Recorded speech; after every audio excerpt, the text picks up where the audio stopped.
Di sini kan ada bagian lu ngomongin soal meditasi juga. Banget. You did that as well. I did that as well. Karena kita kan sebenarnya kalau mikir meditasi, berarti berdiam diri sekian lama gitu. Betul. Iya, that part benar gitu. Tapi kembali sebenarnya kan menyerahkan diri, bersembahyang. Ketika kita sudah memproses itu, kita lepaskan, rasa akan berganti. Sakit itu tidak akan stay di situ selamanya. Jadi itu yang gue pelajari sih. To sit with your sorrow, to accept it, to mourn the loss of my dad. Hai, ini gua Daniel, tetangga kamu. Yuk kita mulai. Bokap lu di tahun 2008 meninggal, tapi lu baru ngeproses semuanya di tahun 2022 gitu. Karena di tahun 2008 lu ketika bokap lu meninggal, abis itu lu gak pernah ngeproses kedukaan lu itu dengan benar, tidak pernah berdamai dengan itu, tapi yang lu lakuin adalah ngedistract diri lu untuk lebih sibuk, untuk bekerja lebih keras. Ketika lu ngerasa sendirian, lu mungkin bakal ya udah ngedistract dengan apapun itu gitu ya. Dan bahkan sosial media pun juga menurut gue itu salah satu distraction yang paling efektif, karena lu tinggal buka handphone habis itu ke distract aja gitu dengan cerita hidup orang gitu. Bagaimana di tahun 2022 akhirnya lu bisa berduka dengan cara yang sehat? Jadi gue memang terapi, dan ternyata banyak banget yang gue baru paham kalau ternyata banyak banget keputusan hidup gue yang gue ambil itu karena gue pengen membuat dia papa itu bangga akan gue gitu. Jadi gue merasa at the end of the day sebenarnya kan bukan membuat dia bangga, tapi apakah gue menjalani hidup yang gue mau gitu. Tapi kembali lagi karena gue belum berduka dan gue belum melepaskan kepergian dia gitu. Jadi akhirnya gue terapi dan gue mengetahui hal itu.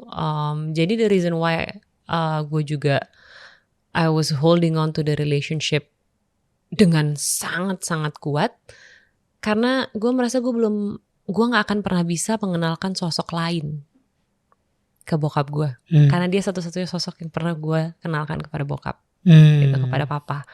Jadi no matter what, gue harus diam di dalam relationship itu gitu. Sedangkan kalau ternyata tidak membuat gue bahagia, kan sebenarnya what's the point kan gitu.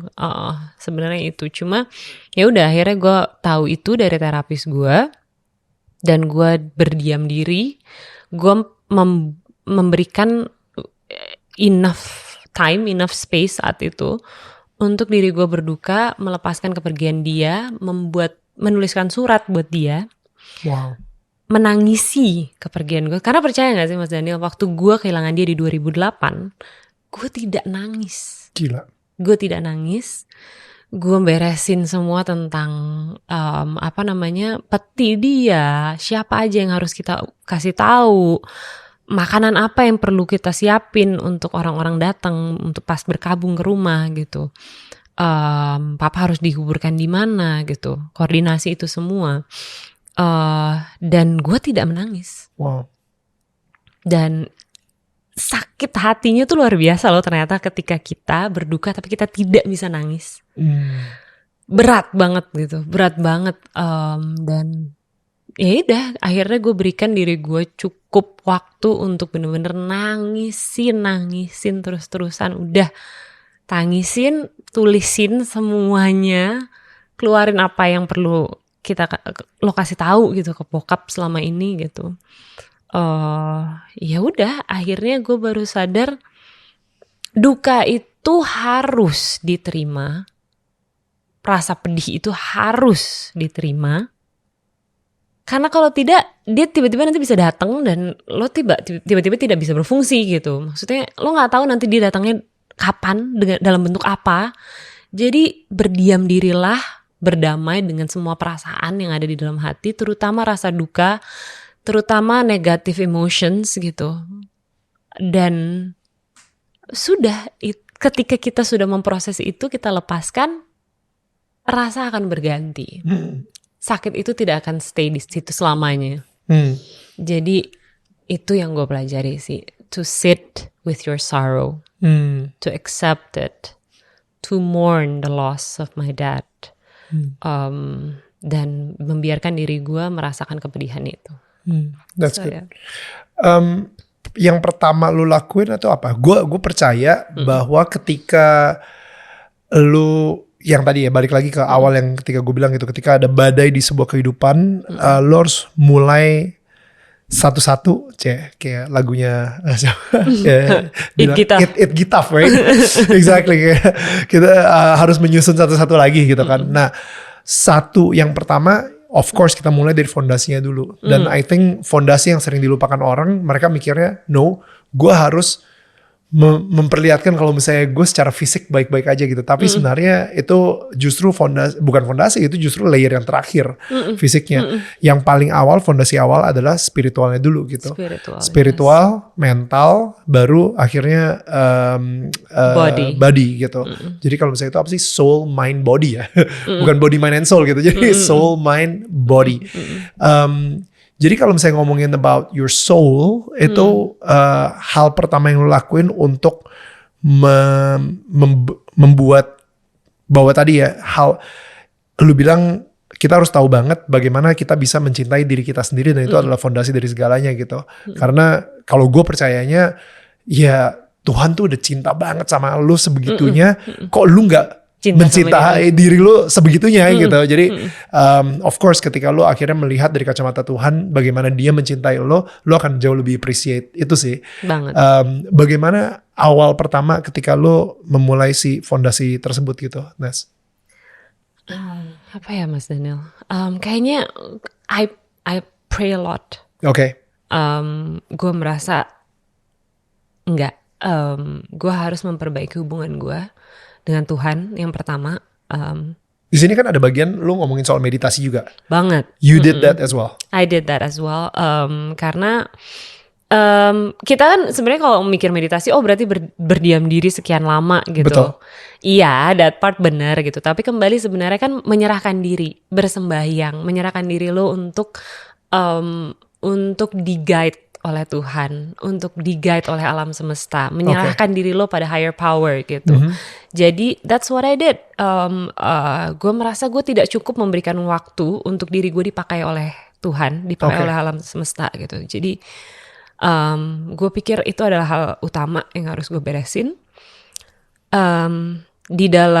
Jadi gue pergi ke satu tempat saat itu, gue retreat, dan di dalam retreat itu dipimpin oleh seorang pastor, dan pastor itu mengajarkan gue soal de-identifikasi, dan itu mengubah persepsi gue tentang diri gue. Oh, tell me more. Gue juga gak ngerti tuh de-identifikasi. De-identifikasi. Di mana you are nothing. Oh. We have to believe we are nothing, but we are everything. Oke, pastor bisa tolong jelasin lagi? Jadi di dalam proses de-identifikasi itu kita menghilangkan diri kita sebagai kita. Kita adalah bagian dari alam semesta. Kita itu tidak penting. Yang penting adalah apa yang Tuhan kehendaki dan apa yang diinginkan oleh alam semesta. Wow. Oke. Jadi kita itu hanya alat. Kita tuh alam semesta yang experiencing itself gitu. Jadi kita kan selalu mikirnya, dunia center around us. Semuanya rotasi berputarnya tuh kita. No, kita tuh bukan siapa-siapa gitu. Dan ketika gue memahami itu, ketika gue merasa, I'm that just tiny little being gitu, yang sebenarnya tidak signifikan, dan gue merasa problem gue ternyata hilang gitu loh. Gue merasa maybe memang gue harus menyerahkan diri gue dan pasrah dengan apa yang Tuhan inginkan untuk gue. Kepedihan itu adalah bagian dari menjadi manusia, memang gitu. But we're nothing, we're nothing gitu. Jadi dengan realisasi itu, gue berpikir kepedihan ini akan hilang berganti dengan sukacita. Sukacitanya nanti juga mungkin berhilang dengan berganti perasaan lain. Perasaan seperti ombak, datang, hilang, dan itulah hidup. Itulah hidup. Tidak ada hal yang bisa gue hentikan. untuk menghentikan proses itu. Dan yang harus gue lakukan adalah percaya kalau semua hal pada sejatinya sudah baik. Dan yang lucu adalah gue waktu itu kan nanya ya Mas Daniel ke si pastor ini, jika memang semua hal adalah baik nih, Romo, kemudian apa artinya kita berdoa setiap hari? Kita kan meminta gitu So kan. good. Terus dia bilang, dia jawab dengan begini, jika kita tahu setiap hari matahari akan bersinar, apakah kamu meminta matahari untuk bersinar besok? No need ya. No need. Bukan berarti kita tidak perlu berdoa, tapi kita tidak perlu meminta karena Tuhan tahu yang terbaik. Tuhan akan memberikan yang terbaik, even though itu adalah pedih untuk kita. Itu yang terbaik gitu. Jadi ketika aku tahu hal ini dan paham bahwa there's greater power yang orchestrating semuanya ini. There's no point of me having to be that perfect image of myself gitu loh, having to have that perfect persona. No, enggak, bukan itu artinya gitu, bukan itu maknanya kehidupan. Tapi makna kehidupan adalah untuk menjalani semuanya dan paham kalau it's not about me, it's about Him. Yeah. It's about the higher power. It's about the universe gitu. Jadi apalah artinya kita? Itulah si de-identifikasi itu gitu. Jadi I stopped fighting. I stopped fighting at that moment. Bukannya gue berhenti untuk melakukan banyak hal ya, cuma I stopped fighting as in gue tidak meminta, gue tidak menuntut pada kehidupan. Wow. Gue tidak memaksa. Gue biarkan semua hal datang dan pergi sebagaimana seharusnya. Dan just be in the moment. Be here, be present. Yeah. Ternyata itu yang tidak gue lakukan selama ini. Wow. Orang selalu mikir kalau misalnya meditasi itu kan bukan agama Protestan kayak tadi yang lu bilang gitu. Tapi menarik banget tadi lu ngomongin soal retreat ini sama seorang pastor dan dia mengajarkan si de-identifikasi ini gitu. This is the first time I heard of it dan gue ngerasa it's very biblical, sangat alkitabiah banget gitu. Tapi kalau misalnya soal meditasinya sendiri, can you go deeper about it gitu? Dari kacamata seorang si pastor ini sih. Jadi proses meditasi yang diajarkan di sana adalah meditasi tanpa objek. Jadi sebelum gue akhirnya ikutan, memutuskan, gue mencari tahu banyak hal ya. Gue memang sudah meditasi dari cukup lama, dari waktu sebelum gue hamil gitu. Gue terus-terusan meditasi, cuma tidak pernah memaknai gitu meditasi itu seperti apa gitu ya. Jadi kalau orang selalu mikirkan gue kalau meditasi tuh susah disuruh diem gitu. Kayaknya I've talked about this with you kan. Terus lo bilang kayak gue susah nih untuk diem. Meditasi gue lari. Tapi that's a form of meditation. Sebenarnya meditasi itu apa sih? Meditasi itu adalah be here, be in the present moment, absorbing tanpa judgment. Tahu bahwa diri kita ada di sini, tahu bahwa ada makna kenapa kita diberikan kehidupan di sini gitu. Itulah menurut gue sih itulah meditasi gitu, untuk tahu setiap hari kalau gue diberikan sebuah berkat yang luar biasa untuk berada di sini gitu. Dan meditasi itu untuk menghargai proses saat ini, menghargai apapun yang ada di present moment dan percaya kalau itu adalah yang terbaik. Banyak sebenarnya data yang menunjukkan bahwa vibrasi kita meningkat ketika kita melakukan hal ini gitu. Karena apa? Karena memang ketika kita bermeditasi kita tuh ada di dunia antara subconscious dan conscious kan, dan consciousness gitu.